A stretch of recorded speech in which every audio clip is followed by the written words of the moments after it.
اور یہ کام بالکل اسی طرح سے مشرف نے کیا تھا. نواز شریف کو پہلے ملک سے نکالا اور اس کے بعد اس نے جا کے 3 مرتبہ جارج ڈبلیو بش سے ملاقاتیں کی تھی اور پھر یہ دہشت گردی کی جنگ کا حصہ بنا. ذرا غور سے سمجھیے گا, نواز شریف کا معاملہ کلیئر ہوا تھا. کلنٹن کے ذریعے نواز شریف کو معافی ملی تھی اور نواز شریف نے اس سے پہلے ماضی میں جو خدمات انجام دی امریکہ کے دورے کے بعد, آپ کو پتا ہے کلنٹن سے 3 بار ملنے کے بعد اس نے طالبان حکومت کے خلاف مہم چلائی تھی. پھر اسے افغان جہاد کے وقت وہاں باقاعدہ بن لادن سے پیسے بھی پکڑے تھے اس نے, وہ سارے آپ کے سامنے ثبوت آ چکے ہیں. پھر الیکشن بھی ہوئے. اب یہ پرانی خدمات تھی جس کی وجہ سے کلنٹن نے اس کی مدد کی, اس موقع سے اس کو نکالا اور یہ نکلنا چاہتا تھا.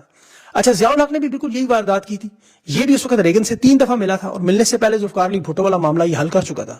ملک عدم استحکام میں تھا, سیاست اور ملک کمزور ہو چکے تھے, لیکن ضیاء الحق نے اپنی طاقت کا مضبوط کی, اقتدار پورا کیا. اور اس دوران ظاہر ہے جنیجو نے جو جنیوا کنونشن کیا ضیاء الحق کی مرضی خلاف, اور پھر 86 میں جنیجو کو برطرف کیا اور 87 میں پھر امریکہ نے بے نظیر بھٹو کو پاکستان بلوایا اور 88 میں ضیاء الحق کو راستے سے فارغ. بے نظیر کا راستہ صاف ہوا, لیکن محترمہ اس وقت امریکی اسٹیبلشمنٹ کے بہت قریب تھی. وہاں بلکہ مشترکہ اجلاس میں انہوں نے خطاب بھی کیا تھا, لیکن اس وقت اندرونی سطح پر ISI آپریشن جکال کا پورا سسٹم کر چکی تھی. لغاری جا کے پھر بل کلنٹن سے ملا اور 18 مہینے میں بے نظیر کی حکومت ختم ہوئی. اب لغاری سے آپ کو یاد ہوگا یہ منظوری ملی تھی باقاعدہ امریکہ سے, کیونکہ یہاں پاکستان کی ڈیپ سٹیٹ خفیہ ایجنسیاں اس وقت کلنٹن سے اپنے معاملات ٹھیک کر چکی تھی. نواز شریف جیسے افغان جہاد میں ان کی مدد کر چکا تھا, اسی طرح اسے سیف راستہ دیا گیا. کلنٹن نواز شریف کی ڈیل میں مدد کی تھی, محترمہ بے نظیر کی. پرویز مشرف آپ کو پتا ہے اپنی طاقت کے لیے نون لیگ اس کو دبا رہا تھا, نون لیگ تھوڑی سی رہ گئی تھی. 5-6 ملاقاتیں اس وقت بھی ہوئی ان کی, اور ایک پوری بدترین تاریخ میں آپ کو بتا رہا ہوں جو لیاقت علی خان سے شروع ہوئی. بلکہ گورنر غلام محمد نے جب اسمبلی توڑی تھی, جس کے بھائی جسٹس منیر نے نظریہ ضرورت پر اسے جائز قرار دیا تھا, پہلا مارشل لاء ایوب خان نے جو 1958 میں, یہ تمام امریکی اسٹیٹ سیکٹریوں سے, اس پینٹاگون سے منظوری ملی تھی. متفقہ آئین بنتے رہے, 10 سال حکمرانی ہوتی رہی. یہ چاہ رہے ہیں کہ اسی سلسلے کی واردات میں ڈونلڈ ٹرمپ کو اور امریکہ کو بھی استعمال کیا جائے, بالکل اسی طرح. اب جو ڈونلڈ ٹرمپ سے فیلڈ مارشل کی ملاقات ہوئی, دیکھیں یہ اچانک نہیں ہوئی, اس میں بھی لابنگ ڈونلڈ ٹرمپ کے آنے کے فوراً بعد شروع ہو چکی تھی. امریکی امداد کی جب بحالی ہوئی اس کے بعد پھر پہلی تقریر میں شکریہ ادا کیا گیا, پھر آخر میں جب دورہ آپ کو نظر آیا. اچھا, اس دورے میں بھی دیکھیں کہ یہ وہی لوگ ہیں کہ جو شروع سے ان کے ایجنٹ ہیں, اور اس کو اتنا خفیہ رکھا گیا کہ آج تک اس کی کوئی تصویر نہیں آئی. آرمی چیف, DGI اور محسن نقوی, 3 لوگ تھے. محسن نقوی اور وہ آرمی چیف DGI دوسرے کمرے میں تھے. اور محسن نقوی کون شخص ہے ذرا سوچے, ایک عام شخص, جونیئر پروڈیوسر CNN کے چینل میں 6 چینلز کا مالک بن گیا, 6 چینلز کا مالک. اب اس کے آرمی چیف سے کہتے ہیں اتنے گہرے تعلقات ہیں کہ فون کال کرنے کی ڈائریکٹ اسی کو اجازت ہے بھائی جان کہہ کے.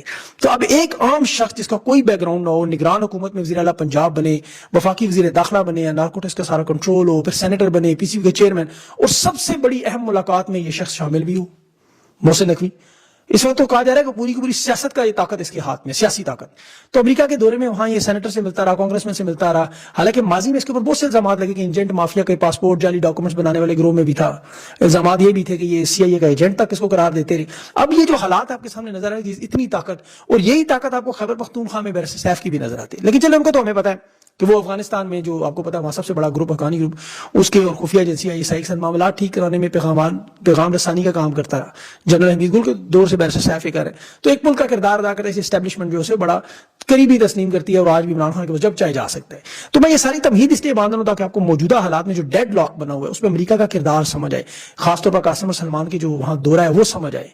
اب دیکھیں کہ کوشش ہے کہ عمران خان کو اڈیالہ سے راولپنڈی کی جو نئی جیل بنائی گئی اسے اسلام آباد میں ادھر شفٹ کیا جائے, وزارت داخلہ کے اندر آتی ہے, اور پھر 27ویں ترمیم بنا کے نظام بنائیں. ڈونلڈ ٹرمپ امریکہ کو بتائیں دکھائیں جی ہمارا یہاں ماضی میں جس طرح ایوب خان, ضیاء الحق کیا, مشرف, یہ لوگوں نے, یا خان نے, سیاسی نظام نے, ہم نے بھی بنا لیا, آپ ذرا منظور کر دیں. تو پاکستان کو تو آپ کو پتا ہے اس لحاظ سے امریکہ کی ضرورت ہے اسلامی ممالک میں اتحادی کے طور پر مل جائے. ابراہم اکارڈ معاہدہ تو ان کا ختم ہو چکا ہے, یہ ان کا سب سے بڑا پلان فلاپ ہوا, جس کی ورنہ اب تک یہ سارا کام ہو جانا تھا. یہ شام کے حملے میں اور جو ایران میں جو رجیم چینج آپریشن مکمل نہیں ہوا, اس وجہ سے ابراہم اکارڈ معاہدہ جو کھٹائی میں پڑا ہے. یہ کارڈز میں بھی سارے فیصلے اور پوری کوشش کریں گے, کیونکہ سارے سرکاری ملازم ہیں یہاں پر, اور سرکاری ملازم کا ایک خاص مائنڈ سیٹ ہوتا ہے, یاد رکھیں جتنے مرضی بڑے عہدے پر ہو وہ اپنی مدت ملازمت کا سوچتا رہتا ہے. اس دوران وہ ساری وارداتیں, کارستانیاں, فنکاریاں سب کچھ کرتا ہے جب تک وہ عہدے دار. دیکھیں جنرل باجوہ کدھر ہے, قاضی فائز کدھر ہے, یہ اپنے پاؤ گوشت کے لیے پوری بھینس مارنے کے لیے تیار ہوتے ہیں. آج بھی وہی کوشش کر رہے ہیں, لیکن اس میں 2-3 بہت بڑی رکاوٹیں ان کے لیے. ایک تو سب سے بڑی رکاوٹ عمران خان خود ہیں, آپ کو پتا ہے یہ ان کے غیر ملکی مفادات اور پاکستانیوں کو تباہ و برباد کرنے کا معاملہ پورا نہیں ہونے دے رہے. ورنہ انہوں نے دیکھیں اس وقت جو پامالی اور تباہی بربادی شروع کی, آپ صرف عدلیہ کو اٹھا کے دیکھ لیں, ایک ادارہ صرف عدلیہ, بلکہ اس میں بھی 9 مئی کے صرف کیسز اٹھا کے دیکھنے, آپ کو اندازہ ہو جائے گا. ابھی اسلام آباد ہائی کورٹ میں سردار اعجاز حق نے توہین مذہب پہ الزامات پر کمیشن تشکیل کا حکم دیا. ڈویژن بینچ کو, اسلام آباد کے ڈویژن بینچ نے اس حکم کو روک کے فیصلہ معطل کر دیا, اس شخص کو بچا لیا. اب یہی بلاسفیمی گینگ کی تحقیقات تھی جس پہ مولانا فضل الرحمان اس کیس کو رکوانے کی کوشش کرتے ہیں، عدالتوں پر پریشر ڈالتے ہیں. تو یہ ان کے ظاہر لوگ ہیں اپنے، جیسے وہ بلوچستان کے سردار.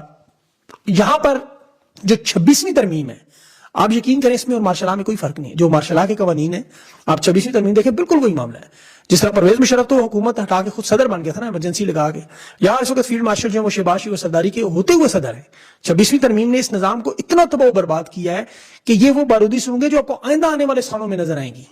صرف 9 مئی کے کیسز میں اگر آپ دیکھیں تو میں نے آپ کو کل بھی بتایا تھا کہ 2 جو گروپ تھے، ایک 14 لوگوں کا مرکزی سازش کا الزام جس پہ، اور دوسرے وہ جو جائے وقوع پہ تھے. اب جائے وقوع پہ دیکھیں، جیو فینسنگ میں انہوں نے کوئی 10 سے 15 ہزار لوگوں کو، جن کا کوئی تعلق نہیں تھے اس سے، احتجاج پہ کھڑے تھے، انہیں براہ راست پنجاب پولیس، عدلیہ، ججز، وکلا کے درمیان چھوڑ دیا. انصاف لائرز کو فورم کو چھوڑ دیں، وہ تو مفت کیس لڑتے رہے. باقی پولیس اہلکاروں سے لے کے ججز تک، نچلے لیول سے اوپر تک، انہوں نے کروڑوں اربوں کمائے. 9 مئی میں انہوں نے عوام کو حقیقی معنوں میں قیمے کی مشین سے نکالا. اور پاکستانیوں کے اندر اس وجہ سے اس قدر نفرت اس لیول پر پہنچ گئی ہے کہ ابھی حالیہ دنوں میں آپ نے پنڈی میں ریٹائرڈ کرنل صاحب، ان کی بیٹی کے ساتھ بڑا افسوسناک معاملہ ہوا اور سیلاب کے پانی میں بہہ گئے. دکھی معاملہ ہے، دیکھیں انسان ہے وہ بھی، لیکن افسوس کی یہ بات ہے کہ ایک ادارے سے عوامی نفرت اس لیول تک پہنچ گئی کہ لوگ بھول گئے کہ وہ ایک ریٹائرڈ افسر ہے، وہ کسی کا باپ ہے، کسی کا شوہر ہے، کسی کی بیٹی ہے. لوگوں کی یہ نفرت کا یہ عالم، اور یہی وہ بارودی سرنگیں ہیں جو آنے والے سالوں میں آپ کو اس طرح پھٹتی نظر آئیں گی، کیونکہ بچھا دی جاتی ہیں وہ تو بعد میں پھٹتی ہیں. آج اب اپنی آنکھوں سے لوگ دیکھ رہے ہیں کہ ڈاکٹر یاسمین راشد بے گناہ ہے، 10 سالہ قید میں، کینسر میں مبتلا ایک بزرگ خاتون، عمر جیواں دونوں بازوؤں سے ناکارہ ہے، 10 سال قید. اعجاز چودھری سارا جسم کٹا ہوا، 10 سال قید. محمود الرشید، اور سب سے بڑھ کر جو خان کے ساتھ ہو رہا ہے، اس کے ورکرز کے ساتھ ہو رہا ہے. لیکن نفرت کا یہ لیول اس حد تک پہنچ چکا کہ ابھی پاپو ایکٹ جو لگایا گیا 26 نومبر احتجاج میں، اس کی آڑ میں تحریک انصاف کے تھانہ ترنول کے کیس میں سیشن کورٹ نے بغیر وکلا کے صحافیوں کے دروازے بند کر کے 12 کارکنوں کو 3 کیسز میں 6 مہینے سزا دے دی. ایسا دنیا کے کسی ملک میں نہیں. بالکل مارشل لا والا وہی کام جو آپ کو پتا ہے، مریم کی توہین کر دی، فلاں کی کر دی، چھوٹی چھوٹی چیزوں میں. بلکہ شہر پاؤ پل کے نیچے ایک ریاض حسین نامی اس کا فرنیچر کا کاروبار تھا، کارخانہ تھا، وہ کسی فوٹیج میں کسی ویڈیو میں نہیں ہے، صرف اس کی لوکیشن، وہ اس کا کاروبار، اٹھا کے 10 سال سزا. تو یہ تحریک انصاف کی وجہ سے جماعت کو یہ سوچنا چاہیے، جنید اکبر صاحب ہے، شندانہ، یہ جتنے بھی لوگ ہیں ان کے فوکل پرسن کی مالی مدد کریں. خان کی محبت میں دیوانے ہیں، اپنا کام کاج، کاروبار، بزنس، تعلیم، سب کچھ تن من دھن لگائے ہوئے خان کی محبت میں، اور یہ ہر دور میں نکلنے پہ تیار ہے. یہ پھر نکلیں گے، 3 گنا 4 گنا نکلیں گے.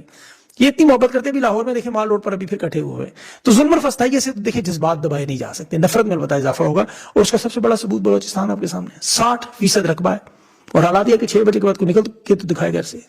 اختر منگل ابھی کہہ رہا تھا کہ وہاں لوگوں کو اغوا کر کے تاوان لیا جاتا ہے، اور منشیات فروش جو ہیں وہ سارے کے سارے جھنڈے والی گاڑیوں میں آتے ہیں. پاکستان کے جھنڈے والی گاڑیوں کے اندر واردات ہوتی ہے. پورے علاقے میں نفرت کس سے پھیلتی ہے؟ اس جھنڈے سے. یہ اپنے آپ کو پاکستانی وہاں بلوچستان میں لوگ نہیں کہتے، جھنڈا نہیں اٹھاتے، نعرہ نہیں مارتے، ترانہ نہیں پڑھتے. تو یہ حالات اس وقت بالکل خیبر پختونخوا میں بھی ہیں. وہاں کا وزیر اعلیٰ علی بن گنڈا پور کیا کہہ رہا ہے؟ کہہ رہا ہے ہم دہشت گردوں کو پکڑتے ہیں تو ISI اور MI کے لوگ آ کے کہتے ہیں ہمارے لوگ ہمیں استعمال کر رہے ہیں، یہ ہمارے گردالبان ہیں. اب ان کی وجہ سے عوام کا اعتماد مزید ختم ہوتا جا رہا ہے. علی مین نے کہا ہے کہ اگر اتنے آپ کو اچھے لگتے ہیں تو ان کو وردی پہنائیں، کشمیر میں جا کے لڑائیں، کسی اور محاذ پہ لڑائیں. ہاں، یہاں کو کھلا مت چھوڑیں ہمارے شہریوں میں. ابھی ان کے اجلاس میں بھی آج یہی بات ہوئی کہ خیبر پختونخوا میں کوئی آپریشن نہیں کرنے دیں گے. بڑا صاف صاف پیغام تھا کہ کسی آپریشن کی کوئی گنجائش نہیں ہے، کوئی اجازت نہیں ہے. اور جب سے انضمام ہوا ہے فاٹا کا بھی، صوبے میں فیڈرل فورسز کی تو ویسے ہی کاروائی نہیں ہو سکتی، صوبے کا اختیار ہے. اچھا، اب اگلا جو بڑا آخری جو اہم معاملہ لندن میں جاری کیس، اس میں مزید پیش رفت میں وہ سینئر صحافی ہیں احسن ملک صاحب، وہ کمرہ عدالت سے بھی آپ کو پتا رپورٹنگ تھی ان کی، وہ بریگیڈیئر راشد صاحب جو وہاں قرآن پاک پر حلف اٹھانے سے انکار کیا، انہوں نے بتایا. کرنل اکبر کی گواہی تھی. شاہین صبائی جو کل نہ نظر آنے والے ہاتھی کا ذکر کرتے، آج کرنل اکبر نے بتایا یہ ہاتھی محسوس بھی کیا جا سکتا ہے، ٹچ بھی کیا جا سکتا ہے. اور وہ اپنی سروس کے دوران جو غیر آئینی کام تھے، رپورٹس تھے، وہ بھی بتا رہے تھے. اچھا، بریگیڈیئر صاحب کے اوپر یہ جو کیس چل رہا ہے کہ اس میں انہوں نے دیکھیں کہا تھا کہ میرا خفیہ ایجنسی سے کوئی تعلق نہیں ہے. اب یہ بڑا اہم نقطہ تھا، لیکن اس میں عمران ریاض کی وہ ٹویٹ آپ کو یاد ہوگی، پھر عمران خان کے بیانات، ضلع شاہ کی، ارشد شریف کی، ان سب نے نام لیے. وہ عدالت میں سب کچھ کل پیش کیا جا چکا ہے. شاہین صبائی صاحب نے بھی اس کا ذکر کیا، وکلا نے اس پہ جرا بھی کی ہوئی ہے. اب اس کیس کا فیصلہ جو وہ 2 ہفتوں کے اندر بظاہر متوقع ہے. وکلا کے اختتامی دلائل ہو چکے ہیں، یہ آج شاید ہو گئے ہوں گے. اب اس کیس کا جو سب سے بڑا معاملہ دیکھیں، پوری دنیا میں اس طرح کسی ملک کی خفیہ ایجنسی کے کیس اس طرح عدالتوں میں نہیں چلے جس طرح یہ لندن میں چل رہا ہے. تو اس کا نتیجہ کچھ بھی نکلا، دونوں صورتوں میں یہ بہت بڑی بدنامی کا باعث بن رہا ہے اس وقت. تو خاص طور پر دیکھیں ہندوستان کی تمام اخباروں نے چھاپا ہوا ہے اور بڑا اس کو شور مچایا ہوا ہے. اس کے علاوہ تو اس لیے عمران خان کا اگر کیس ایسے میں عالمی عدالت میں آ گیا تو پھر آپ ذرا سوچ لیں کیا ہوگا. یہ جو سپرنٹینڈنٹ اعلیٰ جیل غفور انجم صاحب ہے، جسے خان نے کہا کہ اس شخص کو جو ہے وہ میں نہ بھولوں گا اور نہ معاف کروں گا. تو یہ جو ظلم اور زیادتی کر رہے ہیں، دیکھیں انہیں بھی ذرا سوچنا چاہیے کہ ایک تو مرنا بھی ہے، اور دوسرا اس